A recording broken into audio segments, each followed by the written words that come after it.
going to be an amazing story, Cam, if this unfolds. Alex Johnston yesterday, you were there at Suncorp, gets try number, 211. Yep.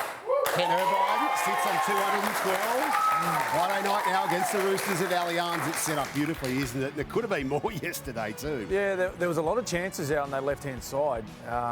One blatant one, really, where Trell could have just fed him the ball. Late in the game, he was wide open. We thought he was going to equal the record of Ken Irvine, but it's waited now for this week. They're playing the Chooks, and we all know the history between the Rabbitohs and the Roosters.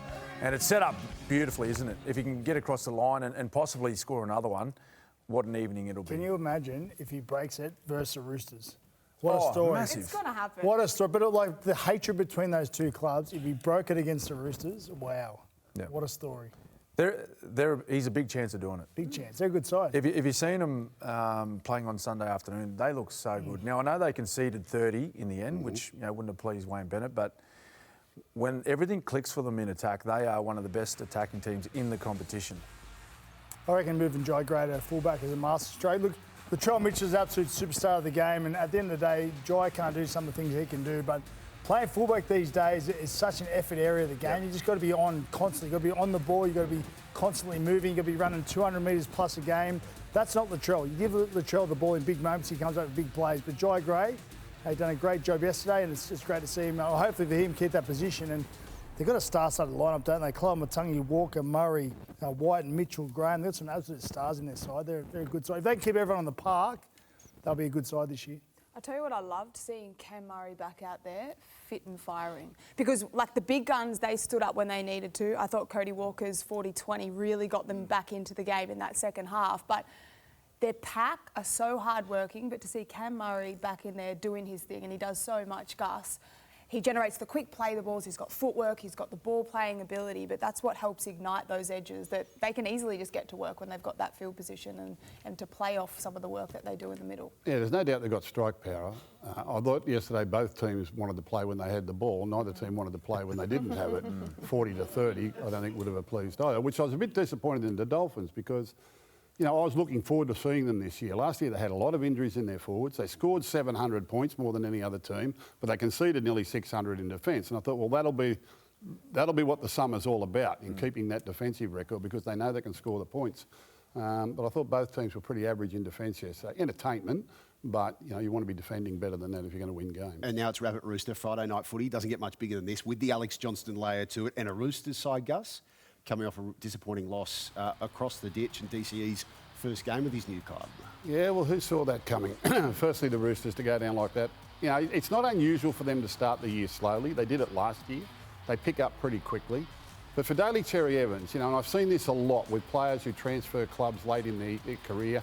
They go off to training and they train through the off-season and you think everything's all right. And then that day comes where you've got to put on that new jersey and run out into the NRL game and go again. And then it gets very real. And it got very real for him the other night. I think he'd be a lot better for the run and better for the experience, and so too will be the Roosters.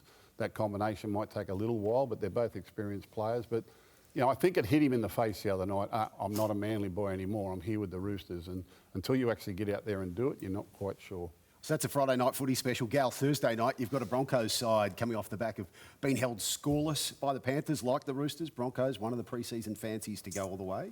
Yeah, I wouldn't be overly concerned if I'm a Broncos fan. You've got to remember, I think it's only a couple of years ago, the Panthers won the premiership, or kept scoreless in the first game the year after by a team. So, look, they weren't great the other night. They hardly had any ball. The key to early matches early in the season is to control possession, control field position and complete well. And that's exactly what the Broncos didn't do. And the Panthers did. So, I mean, and look, mistakes like that, they're probably not acceptable. The coach would be filthy about that. But if you're a Broncos fan, I wouldn't be overly concerned at this stage. It's only round one, long season, and I'm sure they'll come good.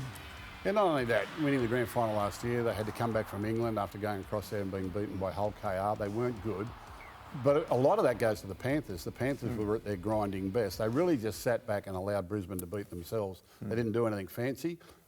Panthers scored 4 tries, 2 from kicks, 1 from an intercept and 1 where Dylan Edwards ran past an injured player. So it's not as though they were brilliant in attack, the Panthers, but their ball control, their kick chase into the corners, and they just allowed the Broncos really to self-destruct, and that's what happened on the night. Cam, in your new role at the Broncos, I know a lot of it's on the mental side of things. Yep. What's the chat to them this week when you're at training? Well, it's really about addressing what went wrong for them on Friday night, and I just don't think they handled the expectation of the occasion. They were fronting up at home in front of their home crowd first time since the premiership. Big crowd, of course. There was nearly 50,000 there, and they're playing against who's regarded as the best team across the last 6 years of our competition. So I just think when it got a little bit hard, at times they were guilty of overplaying their hand and trying to go one out and trying to solve the issues individually instead of playing as a team like we've seen them play in the last 8 weeks of the competition last year. Now, we've seen them come from behind in those 3 finals matches. You don't want to build your season around performances like that. You want to start well. They haven't done that in their first 2 matches this year, one being the World Club Challenge and again in round 1. So what they need to do is they just need to go away, individually look at their own game and fix up those fundamentals of the game where they let themselves down. Now, I agree with Gus. Like, we call that game. They were that poor with their skills and their execution.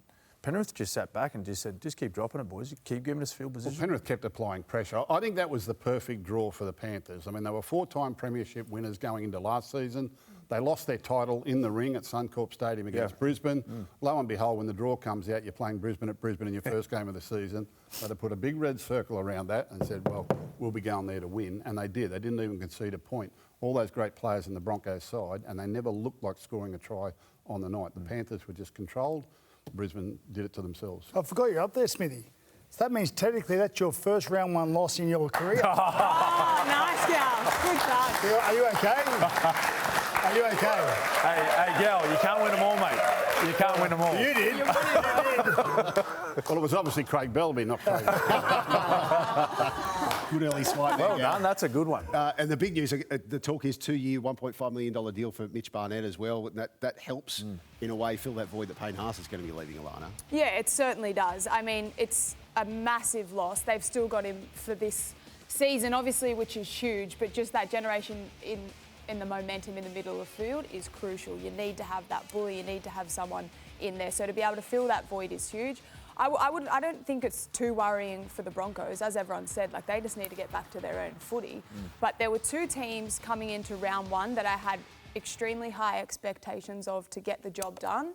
And it was the Penrith Panthers and the Melbourne Storm. And they both played exactly the way that I thought they would. Like, true professionals, they know how to get their pre-season work done. They know how to handle the occasions.